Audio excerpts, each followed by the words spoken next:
If you're alive today, it's probably highly that you own a pair of sneakers. Well, duh. Who doesn't? And in case you live under a rock, the sneaker industry is worth 131 billion US dollars. Today, we're gonna be interviewing one entrepreneur who's been making a killing in such a shock-influenced industry, which is the sneaker industry. So today, we're in New York City interviewing the owner and founder of Midsource NYC. We're gonna be asking him how he managed to scale his business from selling sneakers on Instagram to owning his own store in New York City. Stay tuned for a great video.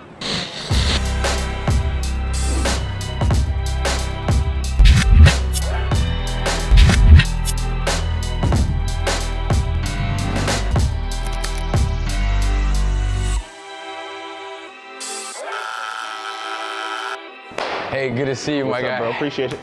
So today I'm here in Midsource NYC with One of the owners, Calvin. Thank you so much for this opportunity. No doubt, bro. Appreciate you. It's great stopping to by. be Appreciate here. your team stopping by. Last time I was here, I picked up a couple of kicks. Cashed out. Of course, I tried my best. Hopefully today, maybe I can pick up something again. All right, sounds good.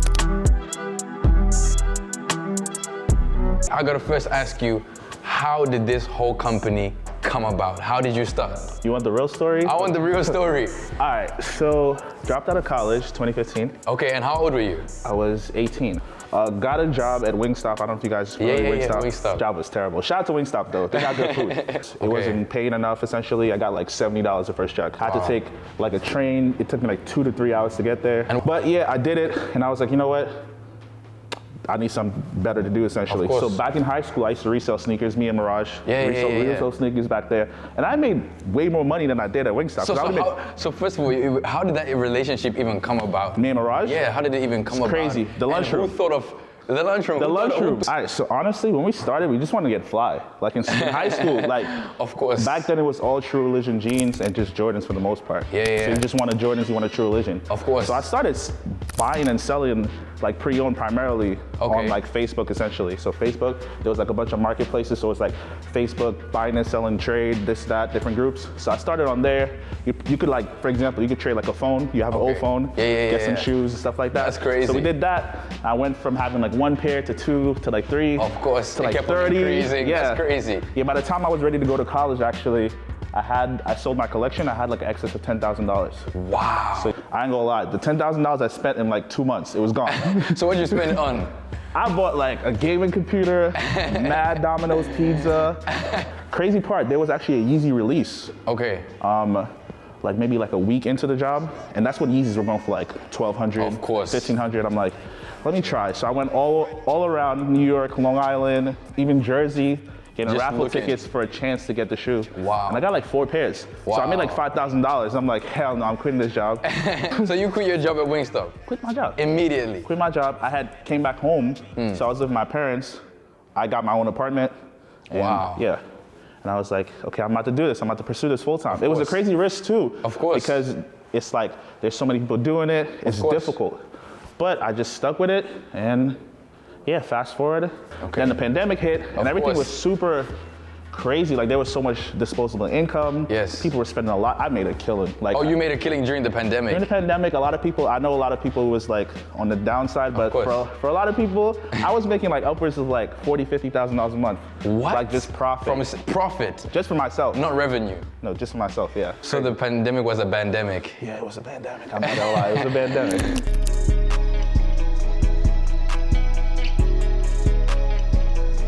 I'm gonna ask you about something. So, of course, I'm seeing a bunch of Skittles on this wall. Let me ask you about not primarily this shoe, but you see, how does the sneaker game work? Are you buying and selling sneakers? And what are your margins like, for example, on a shoe like this? All right, so typically we try to float anything above 30%. It's like a kind of like a low margin business. Okay. But the objective is to sell a lot. It's volume essentially. Will you look for a shoe and then you buy it, purchase it, then resell it yourself, or what takes place?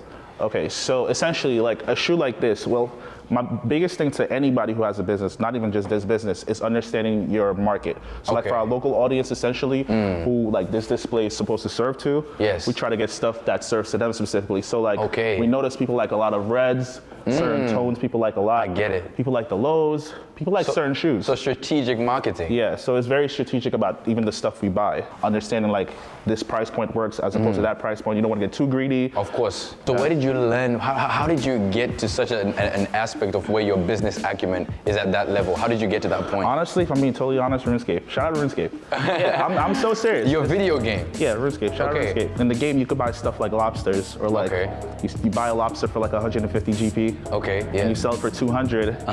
But like, there's taxations, there's a bunch of different things. So you learn, honestly, taught me business, at least on a basic level. Of course. And I had to learn elsewhere, and I applied it to different things, but I always apply that to my life throughout. Okay. Yeah. If someone wants to get in the sneaker game, what's your advice to them? Would you advise them to do it? Yes or no?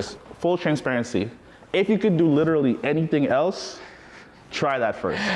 It's a difficult, that's crazy that you say business. that. Yeah. That's crazy that because you are directly in this business. So why do you say that? But I'm 25 right now. Okay. I've been in this business for 10 years. Okay. So it's like, if you're an 18-year-old or a 17-year-old and you're looking to get into this business, experience is huge. People just think you could start selling today and it's like success. Nah, especially in the market right now.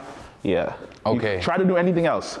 If you love it, if you love business, if you love serving people, your community especially, if you like, if you're that type of person, go for it. But if you just in it for the money, that's your sole purpose, try anything else. Try anything else. Because it's an expensive business. Okay. Like we have 450 shoes on the wall right now. If you do that, if you say every shoe is worth $200, that's already a lot of money. And there's shoes that goes for way more than 200. For a store this size, I would say you need at least 150K just to start. Just to start. And that doesn't include the lease, employees, a bunch of different things, renovations. I love what I do. I'm passionate about it. And where does that dedication come from? Were your parents always like that? Did you grow in a household that was, well off? Or I grew up really poor, like dirt poor. Like, whatever you think poor is, like a little bit below that. Oh, wow. But yeah, so that kind of just always gave me a drive. Of course.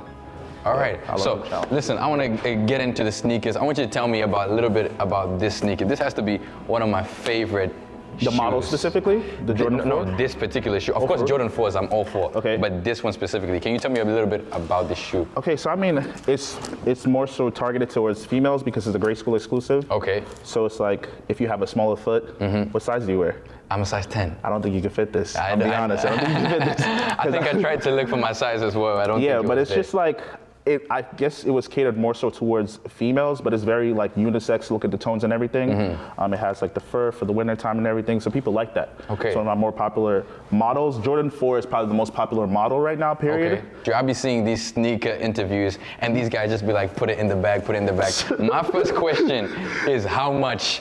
That's me. I'm like, okay, how much is this? After I find out how much, put it in the bag. Quickly, I want to move on to the clothes you have here. I can see.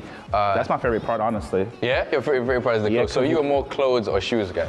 I'm both, but like with the clothes, like the clothing specifically, we go out of our way to select certain pieces and curate stuff. I get it. That everybody doesn't have. Because a shoe, you might go to another store and see like the same shoe, but like the pieces, you're not gonna see. Yeah. That's very true. That's my favorite thing. Because specifically, I saw these ones, and I ain't seen these anywhere in New York for the time I've been in New York. Pretty much, if you see somebody wearing the specific brown suit, we probably dripped them out. Yeah? Yeah, we probably dripped them out. It's probably you. It's probably us. They probably should have went to Midsource. They should have came here. I get it. What's your opinion on social media? Because I can see on your Midsource NYC page, you heavily push on social media. We try to be we have a professional approach about it. We try to be very professional, even with the stuff we post. If you come to the store, it's a high quality experience. Go to our website, it's a high quality experience. Social media, we have to maintain a high quality experience. So where did you guys even get that mindset to say we have to gain this type of quality? Did you have a mentor that taught you, or just as you go? I'm not even gonna lie, it's a desire to be better than everybody. That's a desire to be the best. I get it. So if you want to be the best, you have to mirror the best, and you have to try to outdo them, essentially. Of course. So yeah, that's the biggest thing. I get it. So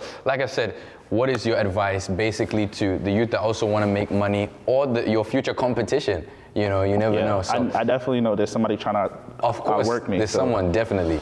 My advice. Your key advice. My key advice, and I say this to a lot of people, it's a marathon. It's not a short sprint race. You have to understand that.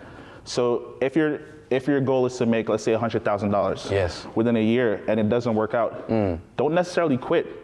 Like, take time, think about it, but don't just quit. You feel me? Of course. If I quit, I wouldn't be in this position today. We wouldn't even be conducting this interview today. Of course, it's very true. So it's like, we know the year is coming to a close. Where do you see yourself next year? What's the goal? What do you want to achieve next year? Ty, should I say it? Yeah, go ahead.